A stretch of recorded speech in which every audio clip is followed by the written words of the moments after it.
Hey friends, and welcome into the TexAgs Rewind presented by Specs. Pumpkin spice game day ice and savings on seasonal sips. Don't miss the fall sale at Specs. The fun starts here. We're here in the Rollo Insurance Studio. We had a great show today. Sydney, your favorite part of the program was? I'm going to have to say Damontre Moore. I really liked what he had to say about Cassius Howell, and he had some really good stuff. He was very good. He was. Kudinsky, your favorite part of the show? Sydney actually stole mine, but I will go with Max Wright. I thought Max Wright was fantastic, as he usually is. Yeah. And who else made the rewind today? We had Texas A&M legend running back Bubba Bean on the show, and then Peter Burns also at the end. SEC Network's Peter Burns. Yeah, all that and much more. Check out, actually probably not much more, because that would be the whole show. This is just the rewind, the cappuccino of the show. Check it out. It's the rewind. How are we feeling about this A&M team? Man, what they said. I've been walking around telling everybody howdy all week. I've been talking about it for a few weeks now. Honestly, I text you in the middle of the game, David. Wrecking Crew football is back. I love what I'm seeing. To go back to what y'all were saying with the fan, don't get me wrong. Me being a competitor and the football player in me, I did ask myself that question because we've seen this in years prior. We haven't seen this magnitude and the defense play to the caliber and up to this stature yet. But we've had those moments of where we were like, "Hey, this is our year. We could really be a contender." And somehow it was always one or two games away. If you even think back to our time last year, we were still right there. As my former head coach Jason Garrett used to say, we were right there in the red meat up until that South Carolina game and the Texas game. So for me, I'm really excited.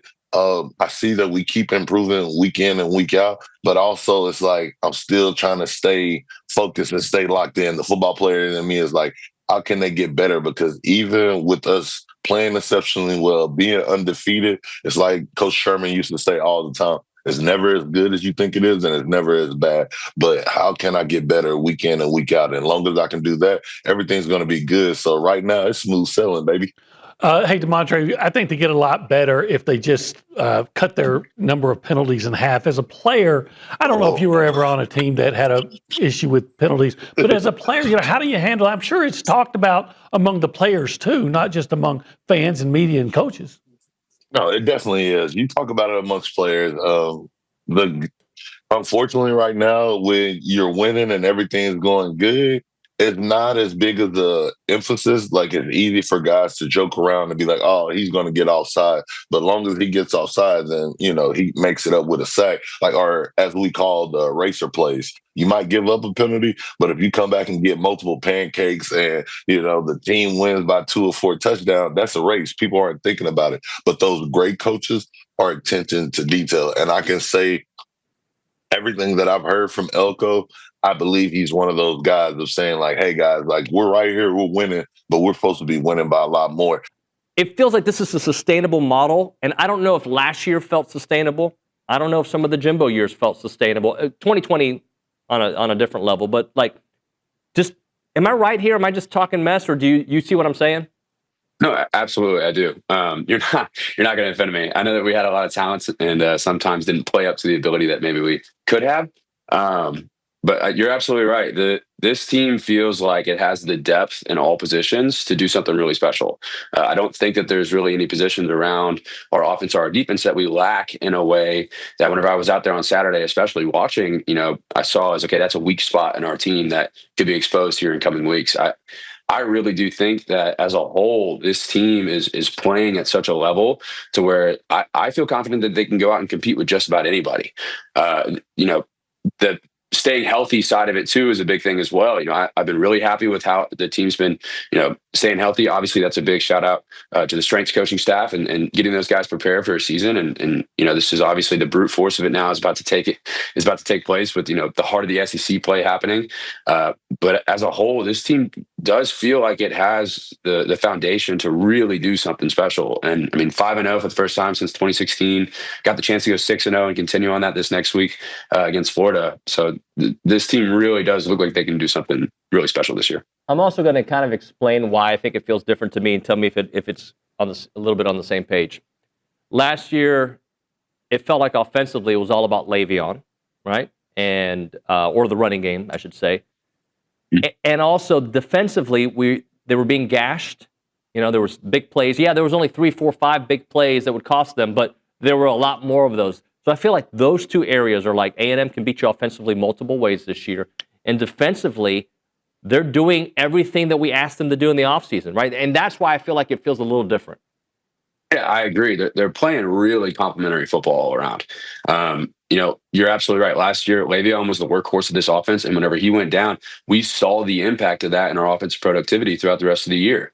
But the addition of Mario Craver and Casey Concepcion, the offensive line being healthy, and the maturity that you have up there coming back, offensively, we got to see, even this past weekend, Le'Veon looked to be a little banged up in the game, nothing serious, but, Reuben Owens took the majority of the carries and he rushed for 140 yards and had an unbelievable game toting the rock. Did you and your teammates sense that there was something special about that year early on? I don't think so. I think it was a culmination of hard work we had put in from the time that we came in as freshmen. Talking to Bubba Bean here on TexAgs Live. Bubba, how nice is it to be honored this weekend in front of this team that's right now 5-0? Well, it's kind of interesting. It's sort of bittersweet because we've lost a lot of players on that team. A lot of guys have passed away, and it's sort of bittersweet. I can understand that. How nice is it, though, to be in front of that amazing, probably 108,000 fans out there for this game against Florida? Well, it's always nice to have a chance to, I guess, people to recognize the things that we did back then.